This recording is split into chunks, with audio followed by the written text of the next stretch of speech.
Cierra los ojos. Imagina que estás recostado en un palacio de mármol blanco, donde el aire huele a incienso y el murmullo del Bósforo te arrulla suavemente. Esta noche viajaremos por siglos de historia. Recorreremos los caminos del poder, los secretos de los sultanes, las guerras, los jardines, los harenes, todo sin mover un solo dedo. Solo respira y déjate llevar por la historia completa del Imperio Otomano. En un rincón inestable de Anatolia, en medio del caos, dejado por la decadencia del Imperio Selyúcida, nace un pequeño principado. No era más que una tribu entre tantas, liderada por un hombre llamado Osmán, que daría nombre a uno de los imperios más duraderos de la historia. Las llanuras estaban tranquilas, pero las ambiciones eran profundas. La vida era simple: carpas, caballos, oraciones al amanecer. Y en ese entorno sencillo empezó a crecer algo mucho más grande de lo que ellos mismos imaginaban. Osmán no heredó un reino, heredó incertidumbre. Las fronteras eran difusas, la autoridad se desmoronaba y los señores de guerra se multiplicaban como la hierba después de la lluvia. Sin embargo, mientras otros se peleaban por ruinas, él decidió construir algo.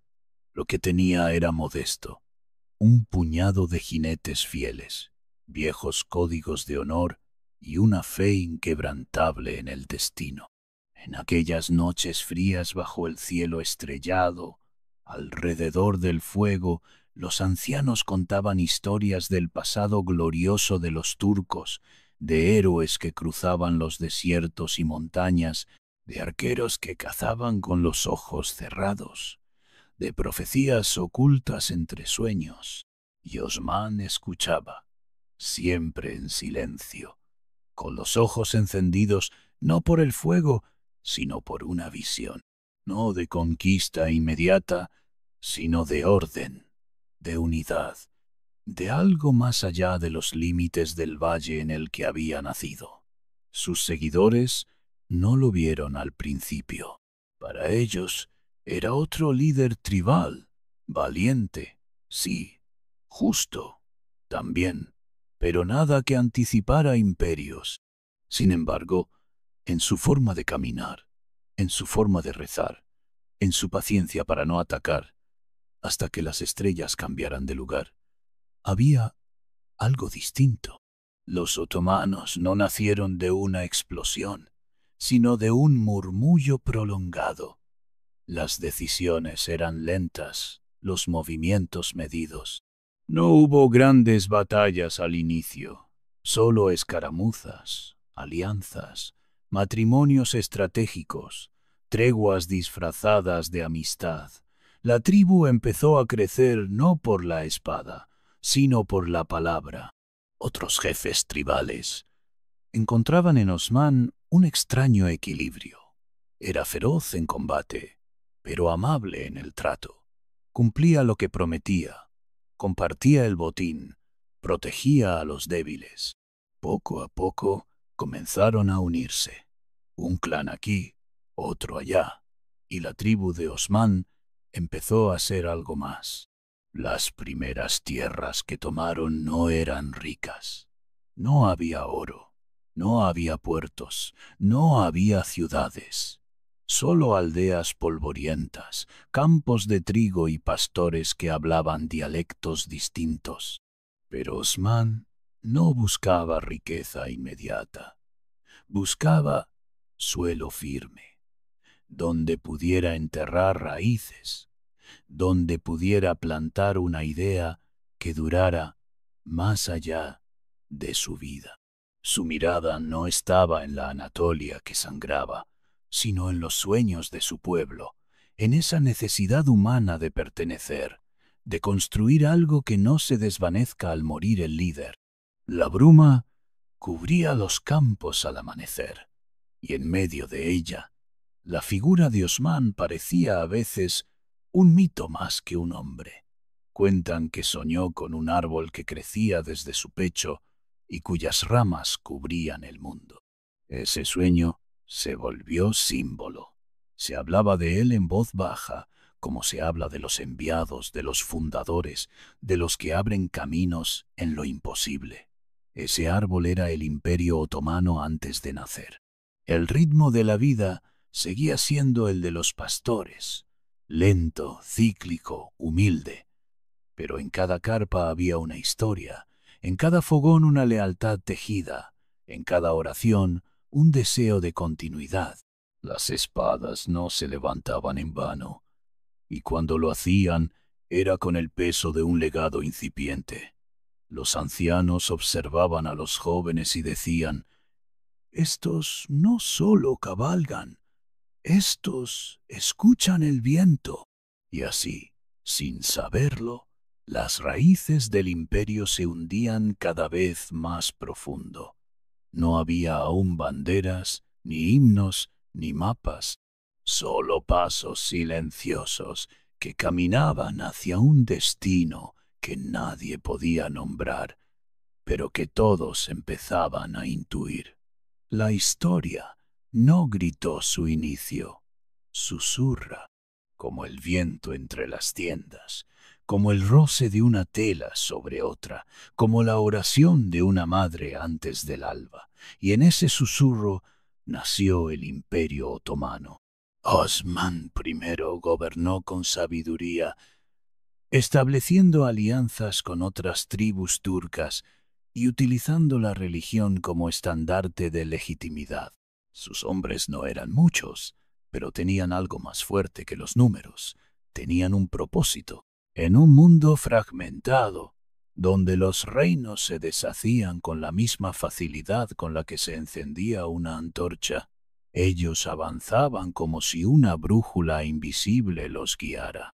No tenían aún palacios, ni monedas propias, ni tratados reconocidos por potencias extranjeras, pero sí tenían un líder que no necesitaba levantar la voz para ser obedecido, porque sus actos hablaban más fuerte que cualquier decreto.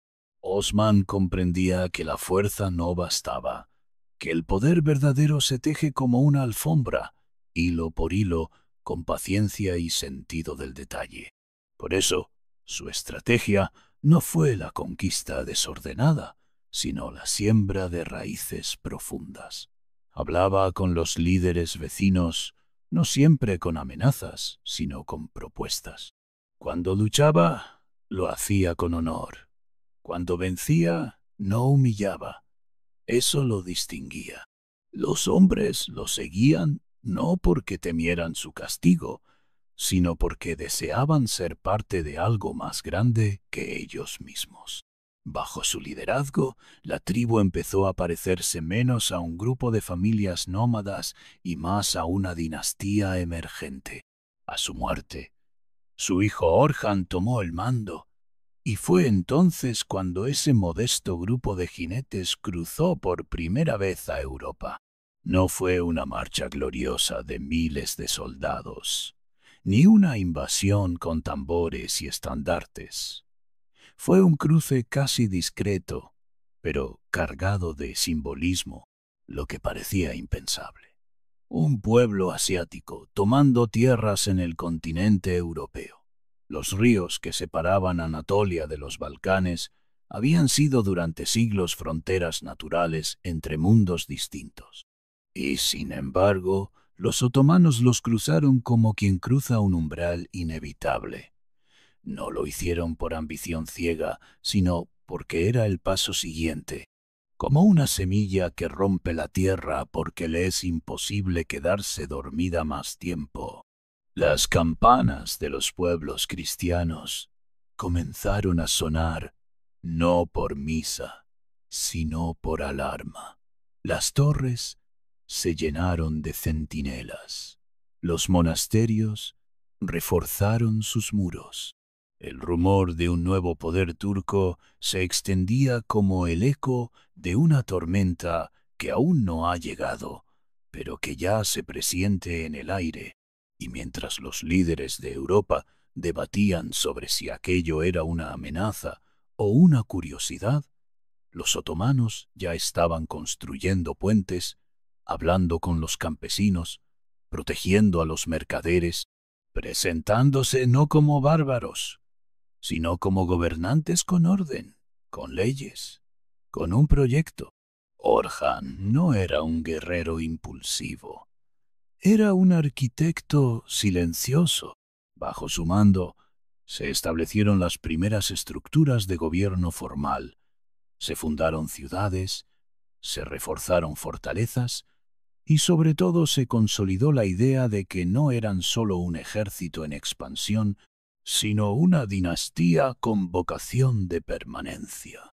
La palabra otomano comenzó a sonar no solo en Anatolia, sino en los mercados de los Balcanes, en las cartas de los príncipes bizantinos, en los rezos temerosos de los monjes ortodoxos. Era el nombre de algo que ya no podía ser ignorado, y aún así seguían siendo pocos. En número, seguían sin compararse a los grandes imperios del pasado. Pero eso no importaba, porque su fuerza no estaba en cuántos eran, sino en cómo se movían. Su fe los sostenía. Su obediencia era natural, no forzada. Cada victoria, por pequeña que fuera, reforzaba la leyenda, y cada derrota, lejos de debilitarlos, les enseñaba a adaptarse. Se convirtieron en maestros del tiempo. Sabían cuándo esperar y cuándo atacar, cuándo ceder terreno y cuándo avanzar sin mirar atrás. Así, paso a paso, sin prisa, pero sin detenerse, fueron cubriendo el mapa con su presencia, como la tinta que se esparce lentamente sobre el papel viejo de la historia. A diferencia de otros conquistadores que llegaban, saqueaban y partían, los otomanos se quedaban.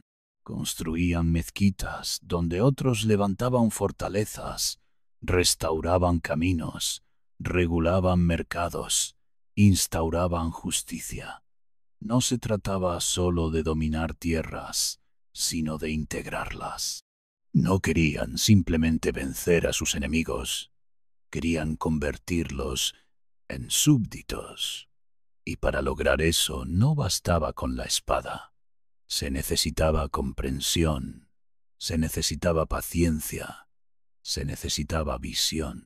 Todo lo que Osmán había comenzado con un puñado de carpas y oraciones al amanecer, ahora tomaba forma sólida bajo el mando de su hijo. Y lo que antes era solo una tribu que se movía entre montañas, ahora empezaba a proyectar la sombra larga de una dinastía que, sin saberlo, estaba a punto de redefinir siglos enteros. Constantinopla, una ciudad rodeada por murallas legendarias, casi míticas, que durante más de 1000 años habían resistido asedios de toda clase. Murallas que no solo eran de piedra, sino de historia, de orgullo, de fe. Las aguas del Cuerno de Oro reflejaban los rayos del sol sobre cúpulas doradas, iglesias bizantinas, torres que parecían custodiar el último aliento del Imperio Romano de Oriente. Aquella ciudad no era solo una capital, era un símbolo, y por siglos enteros había permanecido como la frontera sagrada entre Oriente y Occidente, entre el Islam que crecía y el cristianismo que se aferraba a su pasado. Y entonces apareció él, un joven sultán de tan solo 21 años llamado Mehmed II. Muchos lo subestimaron por su edad. Algunos pensaron que su entusiasmo no bastaría frente a una ciudad que había vencido al tiempo. Pero Mehmed no era un joven común. Desde niño había sido educado en la historia de Roma, en la importancia de Constantinopla, en los sueños que su padre no pudo cumplir. No veía la ciudad como un objetivo militar. La veía como un destino, como la pieza que faltaba para completar el rompecabezas de una ambición imperial. Durante semanas, los cañones no dejaron de sonar. Las explosiones sacudían la tierra. El humo cubría el cielo como si un eclipse permanente hubiera caído sobre la región. Las murallas, diseñadas para resistir lanzas y catapultas, empezaron a ceder ante la artillería moderna. Mehmed había llevado consigo no solo soldados, sino ingenieros, arquitectos, estrategas de mente afilada. La ciudad resistía con desesperación. Cada día que pasaba era una danza entre la esperanza y el agotamiento. Pero Mehmed tenía algo que los otros no: tiempo y paciencia. No se desesperó, no se precipitó. Observó, analizó, corrigió. Envió mensajes a sus hombres con palabras de fe, con fragmentos del Corán, con promesas de victoria y destino. Sus tropas, formadas por turcos, árabes, albaneses, serbios, incluso renegados europeos, compartían una sola convicción: esa ciudad debía caer, no por saqueo, no por venganza, sino porque ya le pertenecía al futuro, porque seguir resistiendo era ir en contra de lo inevitable. Finalmente, el 29 de mayo, al amanecer, la ciudad cayó. Las puertas se abrieron, algunas por la fuerza, otras por el miedo. Los estandartes otomanos ondearon sobre torres que durante siglos habían sostenido la cruz. La Basílica de Santa Sofía, símbolo máximo de la cristiandad oriental, fue convertida en mezquita, no como una humillación, sino como un acto de transformación, como un gesto de continuidad bajo otro nombre, bajo otra luz. Y el mundo cambió. El Imperio Bizantino, que alguna vez fue el centro del mundo cristiano, dejó de existir. Se extinguió no con una explosión, sino con un suspiro ahogado, con la resignación de quienes sabían que su tiempo había terminado. Las coronas de los emperadores bizantinos fueron enterradas con el polvo de las bibliotecas antiguas, con los ecos de los cánticos griegos que resonaban entre columnas rotas.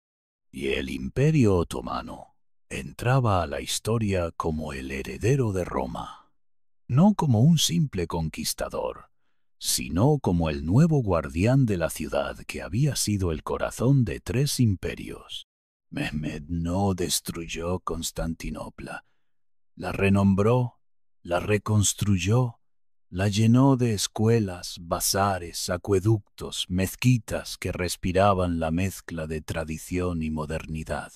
Constantinopla no murió, cambió de rostro, se convirtió en Estambul, y en ese cambio nació una nueva era.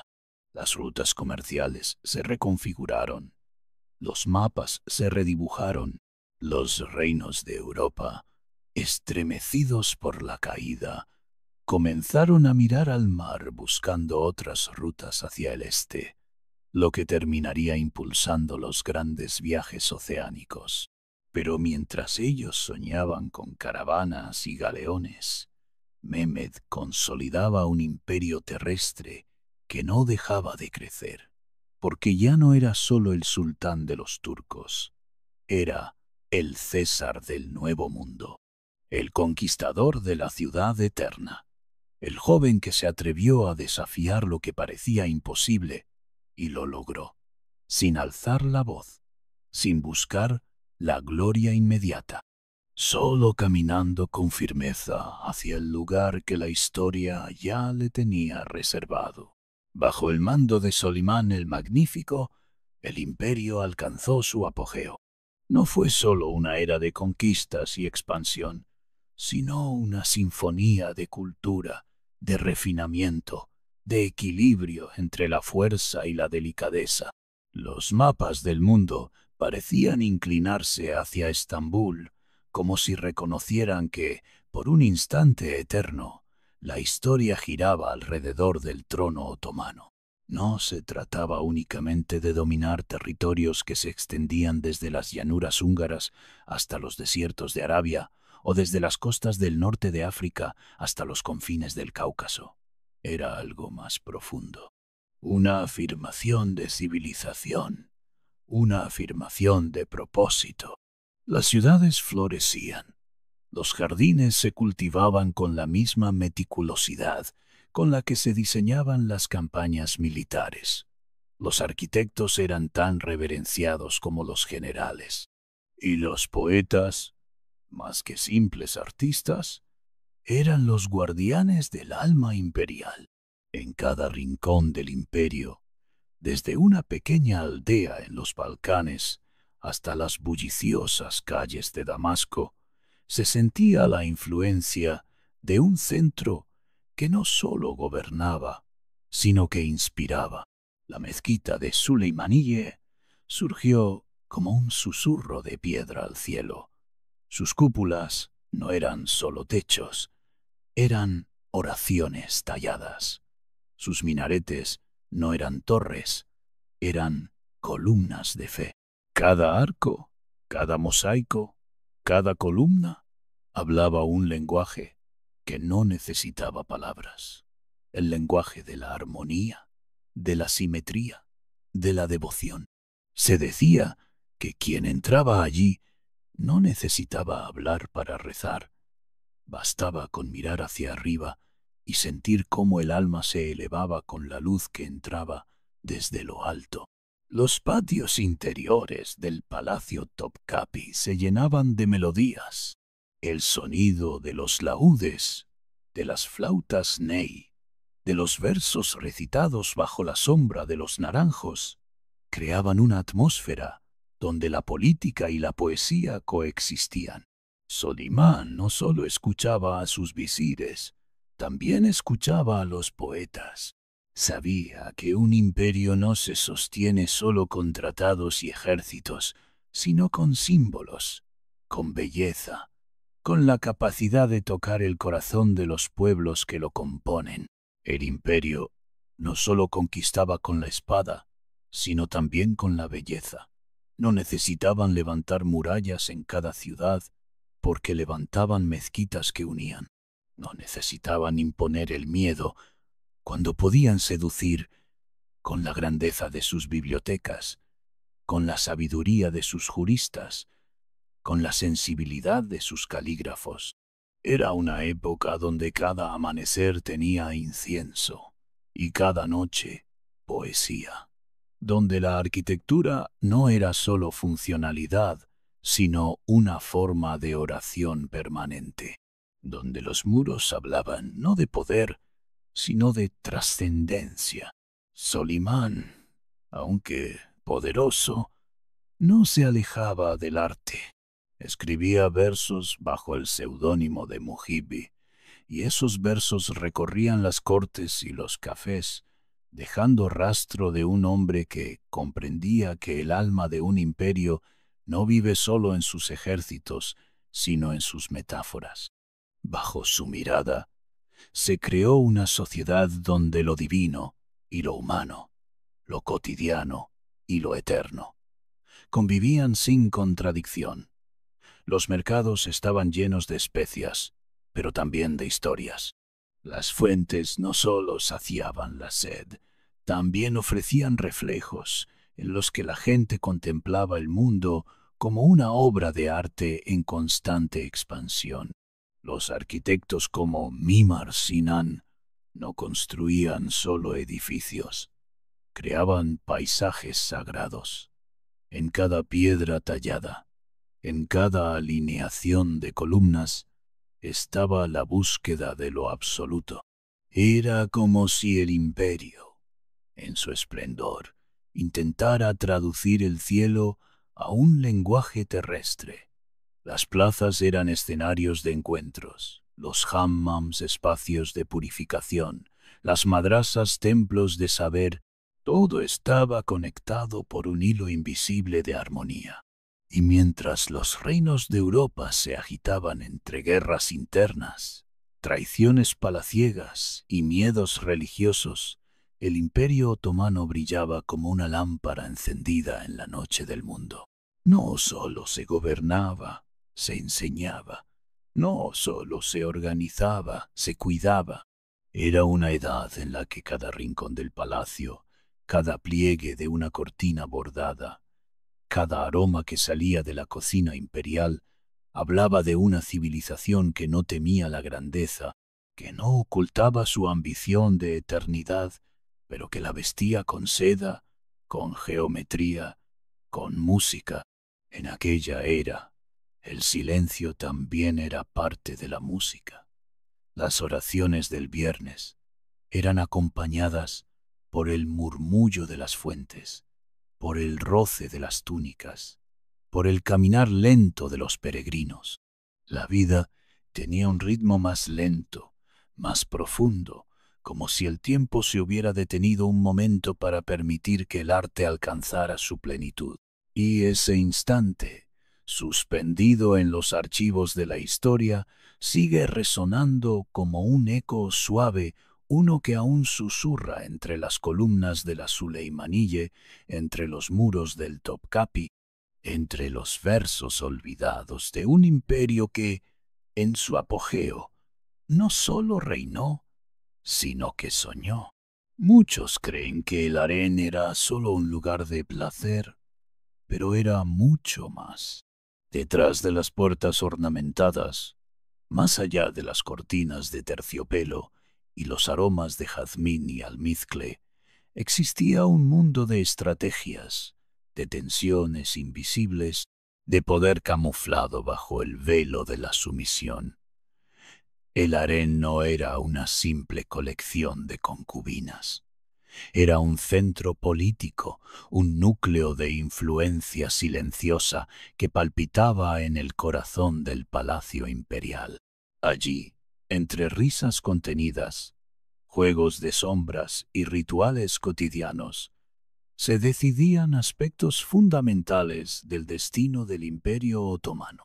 Las mujeres del harén, especialmente las valide sultán, madres de los sultanes, controlaban los hilos de decisiones clave. Su poder no provenía de la fuerza física ni de una corona pública, sino de la proximidad al centro mismo del trono. Eran consejeras, estrategas, diplomáticas, disfrazadas de matriarcas. Ninguna decisión trascendental se tomaba sin que la madre del sultán la supiera, la aprobara o la moldeara. Cada palabra que pronunciaban era medida. Cada gesto, cada elección de vestimenta, cada mirada tenía un significado.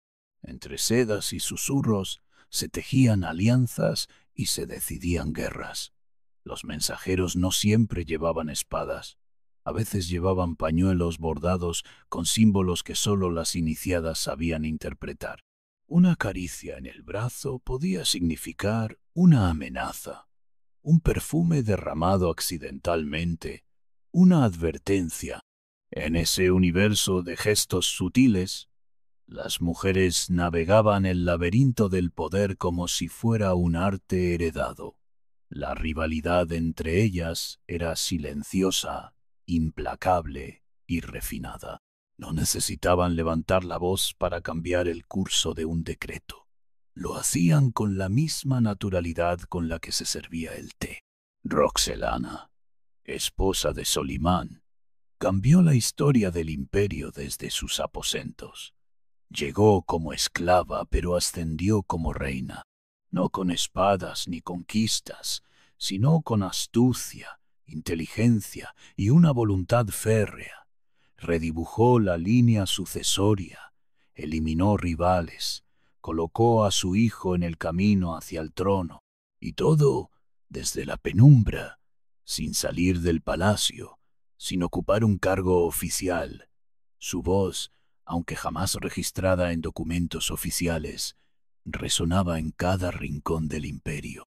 Su sombra se proyectaba sobre los mapas de expansión, sobre las decisiones del Consejo Imperial, sobre las estrategias de guerra y de paz.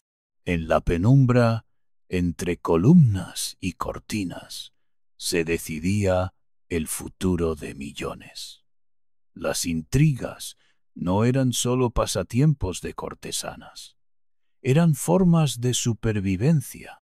Cada habitación del harén era un campo de batalla donde las armas eran la elegancia, el silencio, el dominio de las emociones.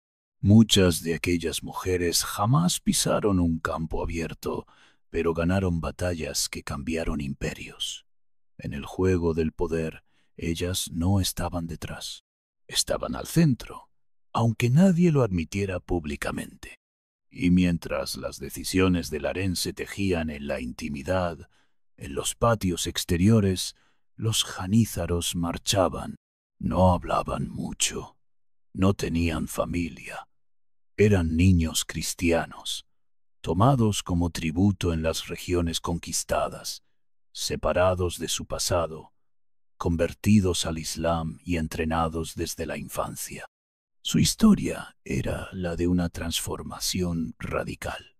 Desde el momento en que eran seleccionados, su vida anterior quedaba atrás como un libro cerrado. Aprendían a olvidar, a obedecer, a luchar. Los janízaros no pertenecían a ninguna familia. Su única lealtad era al sultán. Sus botas resonaban al unísono por los patios imperiales. Un paso, otro más. Cada uno medido, cada uno igual al anterior. Eran temidos, admirados, silenciosos. Eran el puño que acompañaba la voluntad del trono. Donde el poder sutil del harén no alcanzaba, llegaba la disciplina de los janízaros. Y con ellos, el imperio mantuvo su dominio durante siglos. Dormían en cuarteles alejados del bullicio del pueblo. Comían en silencio. Rezaban en filas. Su fuerza no era solo física, era espiritual, colectiva. El individuo desaparecía dentro de la unidad. La hermandad que formaban no conocía parentesco, sino compromiso. Su devoción al sultán era absoluta, y por eso mismo eran tanto respetados como temidos por los propios gobernantes. Porque si alguna vez los janízaros decidían no marchar, el imperio temblaba. A lo largo de los siglos, estas dos fuerzas, la invisible del harén y la visible de los janízaros, coexistieron como los dos hemisferios del poder otomano. Una en el murmullo de los pasillos dorados, la otra en el estruendo de las botas marciales. Una entre telas suaves y velas encendidas, la otra entre espadas relucientes y escudos endurecidos, y ambas, desde lugares opuestos, sostenían el equilibrio de una de las civilizaciones más complejas, sutiles y fascinantes que ha conocido el mundo. El agua era parte del alma otomana, no simplemente un recurso ni un elemento del paisaje, sino un espíritu vivo que atravesaba la vida, la arquitectura, la poesía y hasta la política del imperio. El Bósforo no solo era un canal, era un espejo de poder. Separaba dos continentes pero unía dos mundos. Era frontera y puente, límite y vínculo. Las corrientes de su superficie parecían llevar consigo fragmentos de historia, susurros de conversaciones palaciegas, perfumes que se evaporaban desde las terrazas de mármol al atardecer. Los palacios flotaban casi sobre él. No estaban construidos a orillas del Bósforo por casualidad, sino como una afirmación estética, espiritual y diplomática. Dolmabahce, con sus escaleras de cristal y sus lámparas infinitas, parecía una fantasía detenida en el tiempo, un suspiro imperial cristalizado sobre la línea del horizonte. Beylerbeyli, más íntimo, más contenido, más secreto, respiraba con la serenidad de quienes no necesitan demostrar su grandeza, porque simplemente la habitan. Por sus pasillos caminaban sultanes envueltos en oro, con túnicas bordadas a mano por artesanos que dedicaban semanas a cada centímetro de tela. Los suelos crujían suavemente bajo los pasos de diplomáticos europeos que llegaban con mapas enrollados, tratados en tinta fresca y ojos atentos a cada gesto. Músicos persas afinaban sus instrumentos en salones donde la acústica era tan delicada como el mármol tallado. Se oían versos, se debatía sobre astronomía, se firmaban pactos que cambiarían fronteras, y todo mientras el agua del Bósforo continuaba su danza silenciosa más allá de los ventanales. El aire tenía una densidad especial. No era solo brisa marina, era la mezcla de incienso, de maderas nobles, de mar y de historia. A veces, una caravana llegaba desde el este trayendo especias, manuscritos, tejidos, y los olores invadían los patios abiertos, mezclándose con las notas suaves de un ney lejano. Las fuentes interiores no solo refrescaban, sino que replicaban, en miniatura, el ritmo del Bósforo, como si cada palacio tuviera su propia alma líquida. Y por las noches, las luces se reflejaban en el agua como estrellas flotantes. Los candelabros encendidos proyectaban su fulgor sobre la superficie negra y tranquila del estrecho, y las embarcaciones que pasaban parecían deslizarse entre constelaciones. El silencio de la noche no era total, era un susurro constante de agua que acariciaba los muros, de hojas que rozaban los ventanales, de pasos suaves en pasillos interminables. Algunas noches, los sultanes caminaban solos junto al agua, sin escolta, sin palabras, como buscando en el reflejo del Bósforo una respuesta que ni la política ni la religión podían darles. El Bósforo era también un símbolo de introspección. Mientras los imperios se agitaban y las guerras trazaban nuevas líneas en los mapas, allí el tiempo parecía desacelerarse. Era una pausa necesaria entre la conquista y la contemplación. Mirarlo era recordar que la historia fluye como el agua, nunca vuelve a ser la misma, pero siempre deja huella. Los jardines de los palacios se inclinaban suavemente hacia el borde del agua, como si quisieran tocarla, o como si reconocieran que sin ella no habría imperio, ni belleza, ni poesía. En las mañanas brumosas, la niebla lo cubría como un velo translúcido. El primer rayo de sol rompía ese velo, y entonces los palacios se revelaban como visiones sagradas. En esos momentos, el mundo parecía suspendido entre la realidad y el sueño.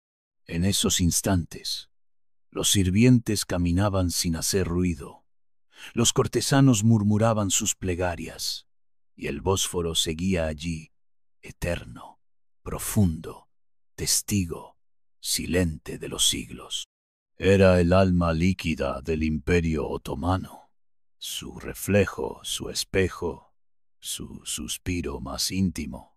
No era simplemente un canal de agua, era el escenario donde el imperio se contemplaba a sí mismo día tras día, siglo tras siglo, como quien se mira a los ojos buscando no su imagen, sino su destino. Los mercados otomanos eran un crisol de culturas. no eran solo espacios de transacción económica, sino de encuentro, de intercambio, de fusión. Cada rincón de los bazares vibraba con el murmullo de lenguas distintas, con los acentos que venían de desiertos lejanos, de costas tropicales, de montañas cubiertas de nieve. El café de Yemen llegaba en sacos que aún olían al calor del sur. Las especias de la India teñían el aire de colores invisibles. Las telas de Persia caían como agua entre los dedos, y cada una parecía encerrar siglos de tradición. Había esclavos traídos del Cáucaso, marcados por su tristeza y su belleza silenciosa. Y entre todo ese movimiento, los libros de Alejandría descansaban envueltos en telas finas, como si custodiaran secretos que no podían leerse a plena luz.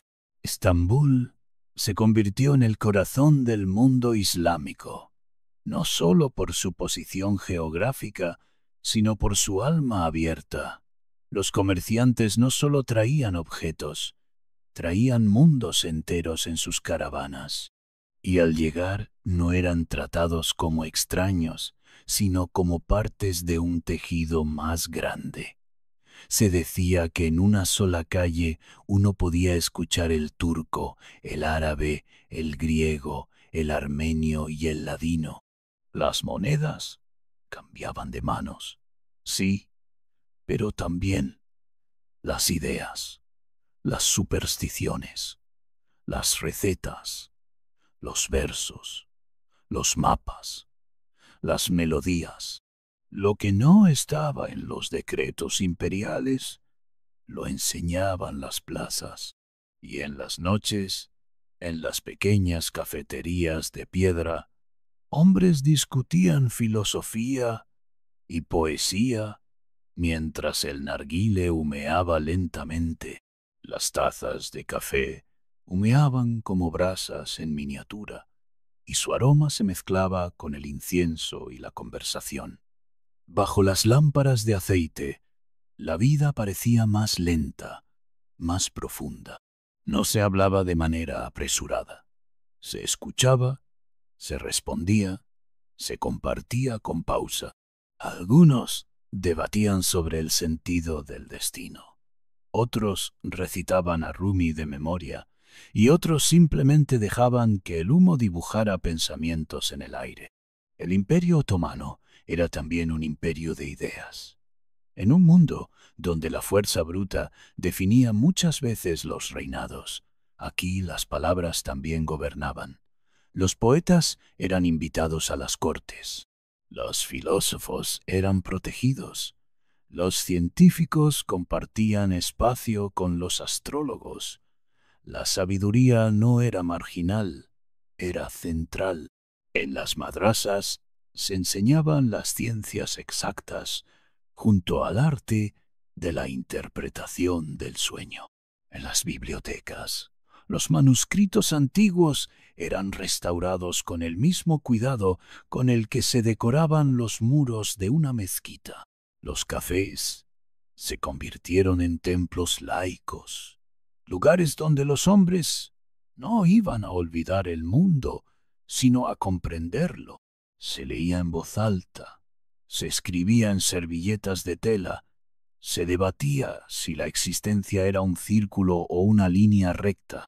Las mujeres, en espacios más privados, también tejían redes de saber, conservaban cuentos, recitaban poesía, transmitían mitologías que no figuraban en los libros, pero vivían en la sangre. La cultura no se imponía, se contagiaba. Era una fiebre suave que se extendía por las venas del imperio sin causar miedo, solo curiosidad. Los comerciantes no eran meros transportadores de bienes, eran embajadores sin uniforme. Con cada objeto llevaban un fragmento de su tierra natal, y al regresar llevaban consigo fragmentos de Estambul. Así, sin decretos ni conquistas militares, El Imperio Otomano se expandía también en el alma de quienes lo cruzaban. Un imán invisible parecía atraer a los forasteros, no por el oro ni el poder, sino por una forma distinta de habitar el mundo, una manera de mirar sin prisa, de hablar sin ruido, de vivir con una mezcla de devoción y placer. Las ciudades no eran solo centros administrativos, eran lienzos de vida. Alepo, El Cairo, Bagdad, Esmirna, cada una tenía su ritmo, su tono, su voz, pero todas compartían ese latido común, el de una civilización que no se apresuraba, que sabía que el conocimiento, como el buen café, necesita tiempo para revelarse. Los relojes del imperio no solo marcaban las horas, marcaban el tempo de una cultura que entendía que el poder más duradero no es el que se impone, sino el que inspira. Y así, entre caravanas, cafés, poemas y humo de narguile, el Imperio Otomano se convirtió no solo en una potencia política, sino en un ecosistema de pensamiento, en un lugar donde el mundo se reunía no para pelear, sino para conversar, un lugar donde las ideas eran tan valiosas como el oro y tan eternas como el aroma de una taza de café recién servida. Todo lo que sube, también, con el tiempo, empieza a inclinarse. El brillo que una vez deslumbró a continentes enteros comenzó a tornarse opaco, no de forma repentina, no con un estruendo, sino con un suspiro largo y casi imperceptible. Durante los siglos XVII y XVIII, el Imperio Otomano comenzó a tambalearse, no por un enemigo externo más fuerte, sino por una lenta erosión desde dentro, como la piedra que, tras siglos de soportar el viento, empieza a agrietarse. Los sultanes dejaron de comandar ejércitos. Ya no montaban a caballo al frente de sus tropas, ni escuchaban el latido del campo de batalla. Preferían los jardines del palacio, las fuentes susurrantes, las sombras dulces del harén. El poder dejó de ser una llama viva y pasó a ser una herencia gestionada por otros, por visires, por eunucos, por madres imperiales. La distancia entre el trono y la realidad creció como una grieta que se ensancha sin que nadie lo note. Los decretos se escribían, pero ya no latían. Las decisiones se tomaban, pero sin convicción. Lo que antes era una visión se convirtió en rutina. Los janízaros, aquellos guerreros del silencio que una vez fueron el emblema de la lealtad y la disciplina, comenzaron a descomponerse desde dentro. Ya no eran niños cristianos separados de sus raíces y convertidos en soldados sin pasado. Ahora eran hijos de janízaros, muchos de ellos nacidos en el corazón mismo del imperio, con privilegios, con hábitos que contradecían la esencia de su fundación. Se volvieron corruptos, vendían su obediencia al mejor postor, dejaron de ser el brazo del sultán y se convirtieron en un poder paralelo, a veces en contra del propio trono. Su marcha ya no imponía respeto, sino temor. Ya no protegían, el imperio lo condicionaban. Las intrigas palaciegas se multiplicaron. Lo que antes eran susurros calculados dentro del harén o maniobras sutiles del Consejo Imperial se transformó en un ruido constante. Nadie sabía en quién confiar. Las alianzas duraban lo que duraba una taza de café. Los cambios de gran visir eran tan frecuentes que los mapas quedaban sin firmar, las reformas sin aplicar, las leyes sin memoria. El trono seguía en pie, pero vacilaba como una lámpara antigua en medio de una tormenta que aún no había llegado, pero que se intuía en el horizonte. Europa avanzaba con la Ilustración. Las ideas nuevas nacían con rapidez. Se discutían los derechos del hombre, la razón como guía, la ciencia como herramienta para dominar la naturaleza. Los reinos se modernizaban, las academias florecían, se construían fábricas, se revolucionaban las guerras con tecnología, y el imperio se estancaba en el pasado. Sostenía con orgullo tradiciones que habían sido su gloria, pero que ahora eran su peso. Se hablaba de reformas, pero con miedo. Se miraba a Occidente con una mezcla de desprecio y envidia. La modernidad golpeaba las puertas, pero no se sabía si debía ser bienvenida o rechazada. Era un gigante dormido, mientras el mundo despertaba, y en ese sueño prolongado, el imperio soñaba con su esplendor pasado, con Solimán, con Mehmed, con las caravanas interminables, con los mercados llenos de voces, con las oraciones que hacían vibrar las cúpulas. Pero esos sueños eran ya recuerdos, no realidades. Los enemigos que una vez temieron al imperio ahora lo rodeaban con paciencia. Esperaban su momento. Los habían herido, pero no caído. Los habían orgulloso, pero cansado.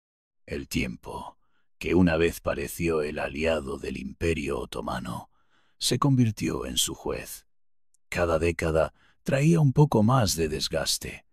Un puerto perdido, una ciudad rebelde, un tratado humillante, pero aún seguía en pie, inmenso, torpe, majestuoso en su decadencia.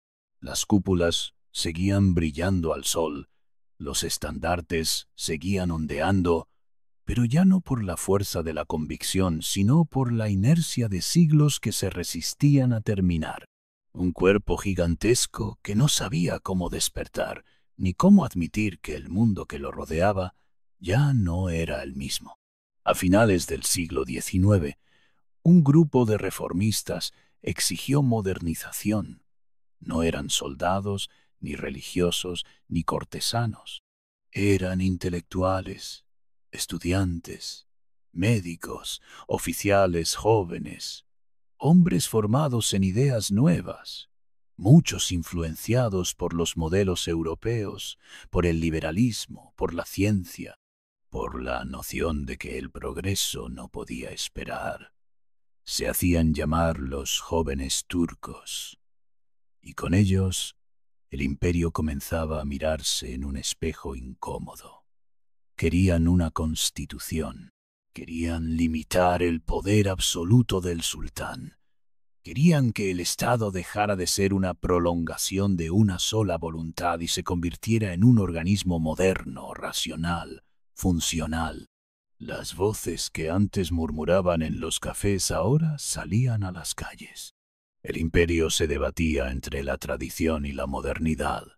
Las mezquitas aún dictaban el ritmo de las ciudades, pero en los márgenes aparecían imprentas, academias militares, institutos científicos. Se abolieron costumbres antiguas, se fundaron escuelas modernas, se discutía sobre igualdad, ciudadanía, industria. Se miraba a Europa ya no solo con admiración o recelo, sino con la urgencia de adaptarse. Las ropas cambiaban, los títulos se actualizaban, las leyes comenzaban a dejar de tener aroma medieval. Pero cada avance encontraba resistencia. Cada intento de reforma chocaba con la nostalgia imperial, con los temores de perder la identidad. El viejo aparato otomano, construido sobre siglos de equilibrio entre lo espiritual y lo político, ya no podía sostenerse. Las estructuras eran pesadas, lentas, y los reformistas querían velocidad. Querían un nuevo lenguaje político.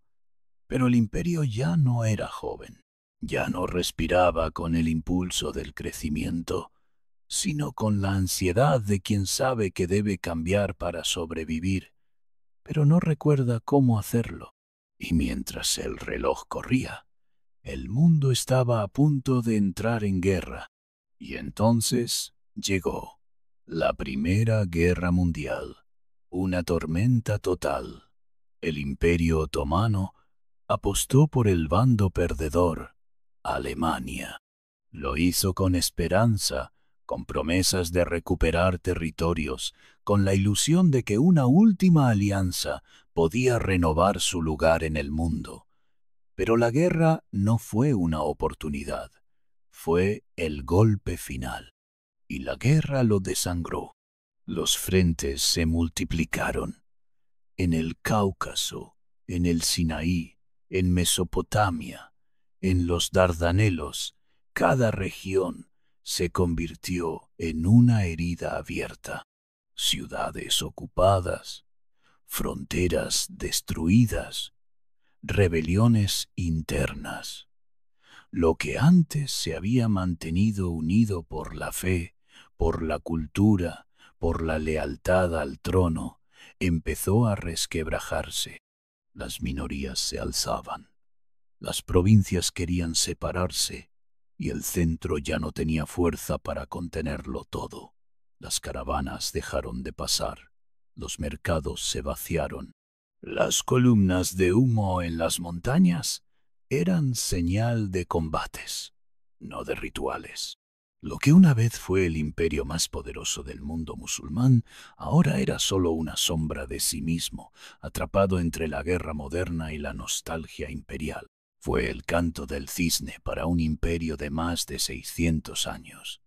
No cayó de un día para otro, pero se desmoronó con la claridad de un sol que se oculta sin regreso.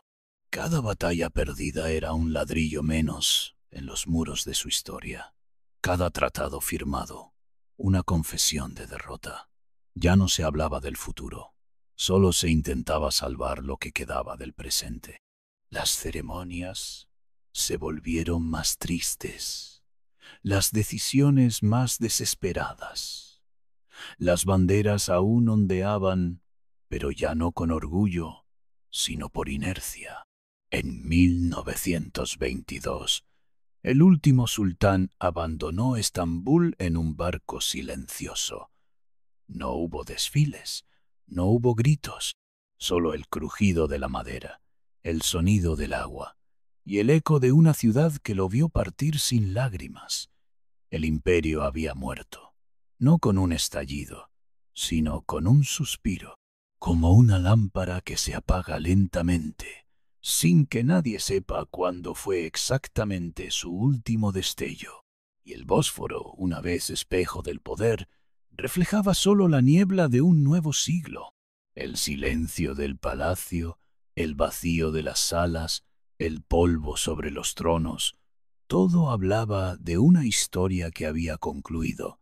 Pero en esa muerte también se guardaba un legado, porque aunque el imperio se desvaneció, dejó detrás ciudades, monumentos, versos, melodías, cafés, minaretes, manuscritos, palabras, ecos suaves que aún hoy resuenan entre las aguas de Estambul. De las cenizas surgió un nuevo líder, Atatürk. Su nombre completo, Mustafa Kemal, sería más que un nombre, sería un símbolo, un faro en medio del derrumbe, una promesa de reconstrucción en un mundo que parecía haberlo perdido todo. Él no llegó para restaurar el pasado, sino para cortarlo de raíz. No vestía las túnicas de los sultanes, ni caminaba entre cortinas de terciopelo. Caminaba firme, directo, con traje occidental y mirada decidida. Su presencia no evocaba las glorias del Imperio Otomano, evocaba una transformación radical. Con él nació la Turquía moderna.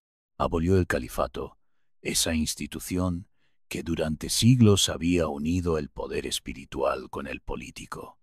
Rompió el puente entre la religión y el Estado, no por desprecio, sino por la necesidad de una nueva era. Eliminó el velo obligatorio en los espacios públicos, instaurando la libertad de las mujeres para participar en la vida cívica de una nación que buscaba avanzar.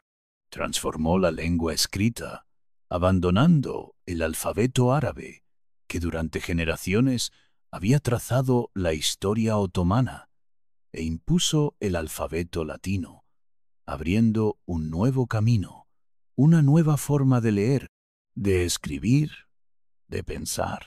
No era solo un cambio de letras, era un cambio de alma. Quería romper con el pasado otomano y mirar hacia Europa, no con vergüenza, sino con decisión. Era una mirada hacia adelante, hacia un país laico, industrializado, moderno. Las leyes cambiaron, el calendario cambió, la educación cambió, las ropas cambiaron. La arquitectura empezó a levantar edificios con líneas rectas, con ventanales grandes, con cemento y acero en lugar de mármol y azulejos. Era el fin de una era y el comienzo de otra. Pero no todo se podía borrar. Aunque la voluntad de Atatürk era firme, la historia aún respiraba. No en los discursos ni en las instituciones, sino en la gente, en las memorias compartidas, en los sabores, en las canciones, en los rezos suaves antes del sueño, en los azulejos que seguían decorando las cocinas, en los ancianos que aún hablaban en voz baja sobre los tiempos del imperio. Turquía avanzaba, pero arrastraba consigo el eco de siglos enteros.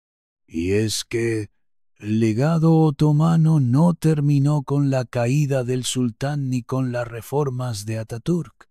No se disolvió en los papeles de un nuevo gobierno. Se dispersó por el mundo.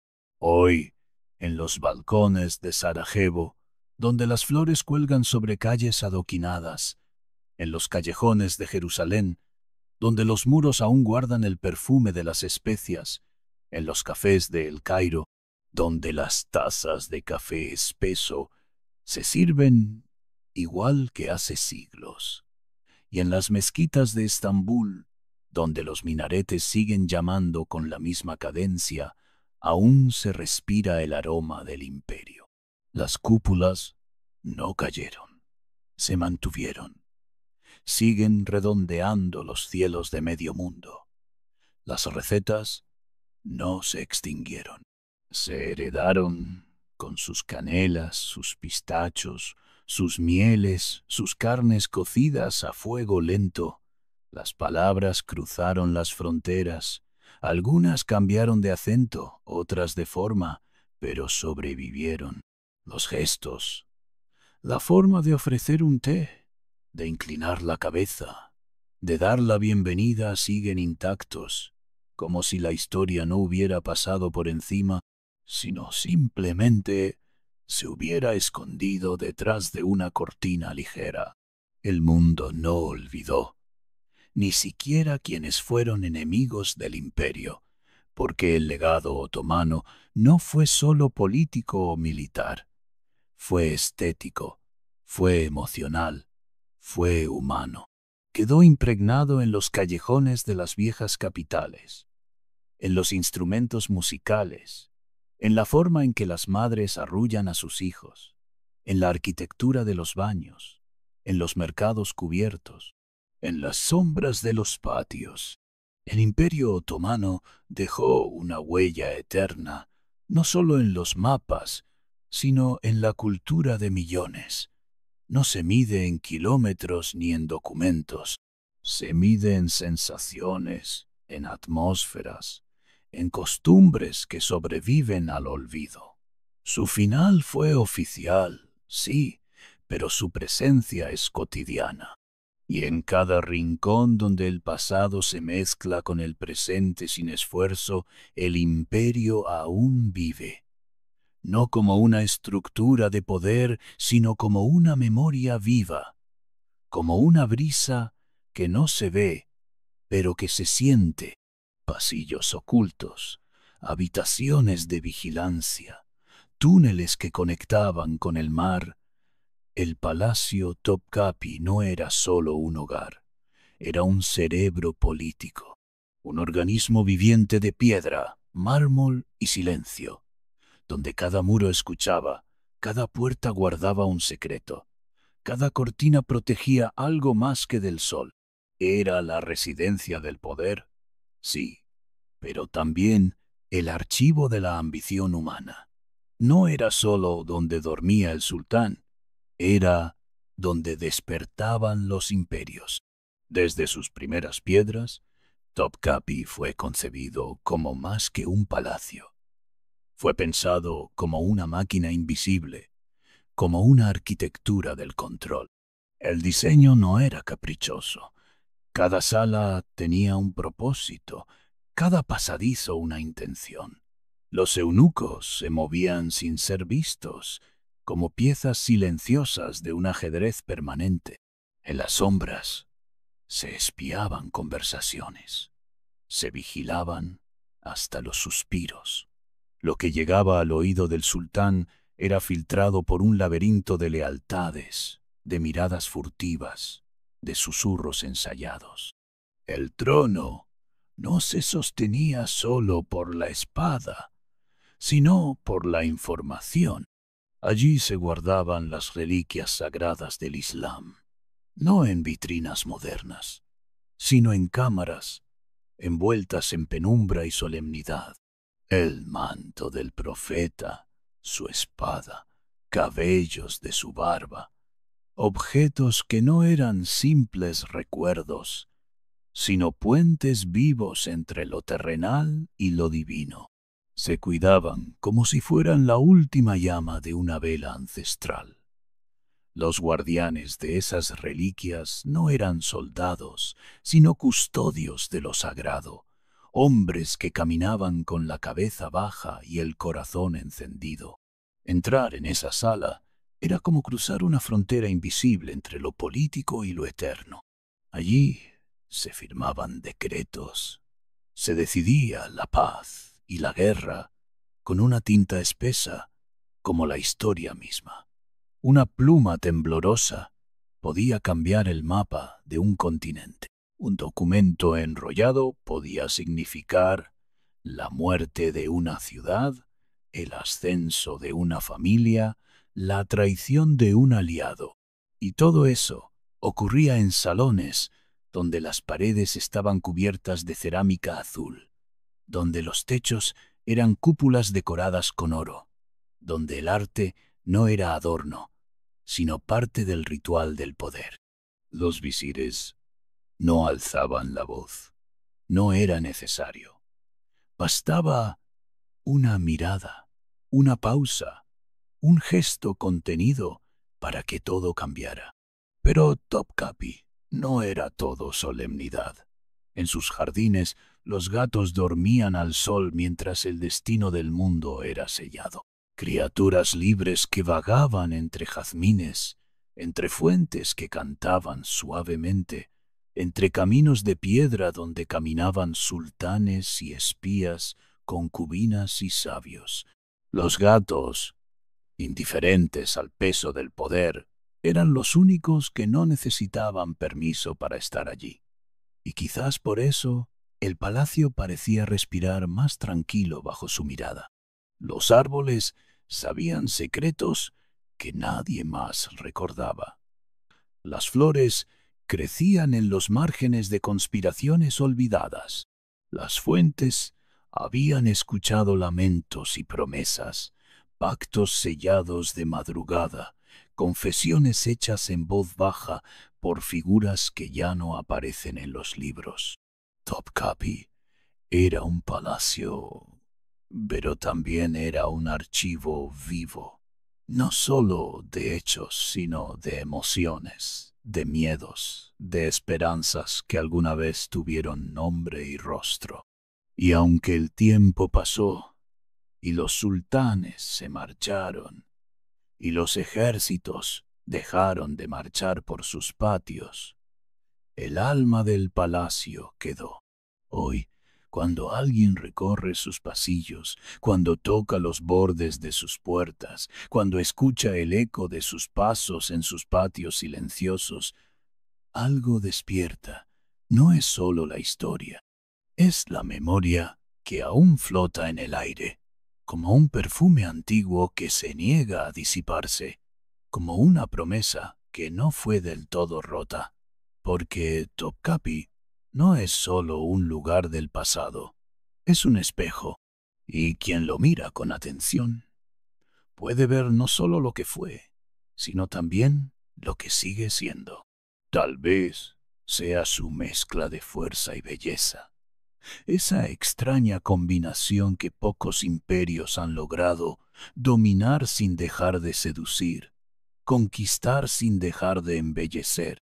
El Imperio Otomano no se presenta en la memoria como una estructura rígida, ni como una simple sucesión de fechas. Se recuerda como una atmósfera, como un perfume que permanece en el aire mucho después de que la figura haya desaparecido. Hay algo en su historia que no deja de murmurar, que no se apaga, tal vez por sus palacios, sus batallas, sus amores prohibidos, sus traiciones, por la forma en que lo grandioso y lo íntimo convivían sin esfuerzo. Las cúpulas de Estambul siguen dibujando el cielo con la misma delicadeza. Los mosaicos todavía narran silenciosamente las mismas historias. Y aunque ya no marchen ejércitos por sus caminos, ni se escuchen decretos leídos en patios imperiales, algo persiste. Tal vez porque en él se encuentra ese misterio entre lo oriental y lo occidental, entre lo espiritual y lo político, porque fue frontera y también puente, porque supo hacer de su identidad una danza entre la rigidez de la ley y la fluidez de la poesía, porque no era solo una geografía, era un estado mental, una forma de mirar el mundo. El Imperio Otomano no fue perfecto, pero fue inolvidable. Y eso, en el tejido de la historia, pesa más que cualquier estadística. Su recuerdo no se alimenta del orgullo nacionalista, sino de la evocación de algo más profundo, de una forma de habitar el tiempo que hoy parece perdida, una forma donde el poder sabía vestirse de arte, donde el silencio podía ser más fuerte que el grito, donde el humo de una taza de café podía decir más que un tratado diplomático.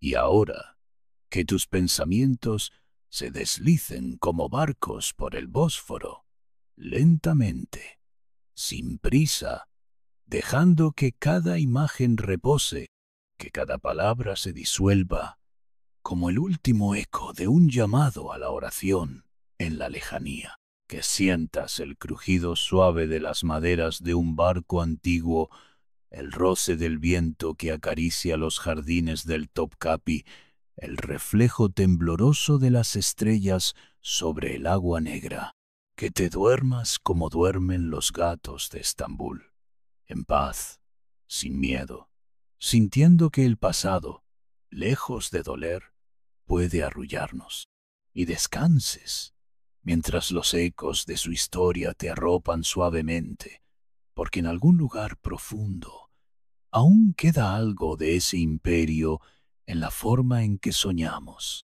Y así, en medio del perfume de las rosas del palacio, con el canto lejano de un almuédano despidiendo la noche, dejamos atrás los siglos del Imperio Otomano. Que tu descanso sea profundo, que tu mente navegue entre las aguas tranquilas del tiempo, y que cuando despiertes, Sientas que has viajado por un mundo que ya no existe, pero que, por una noche, fue completamente tuyo. Buenas noches.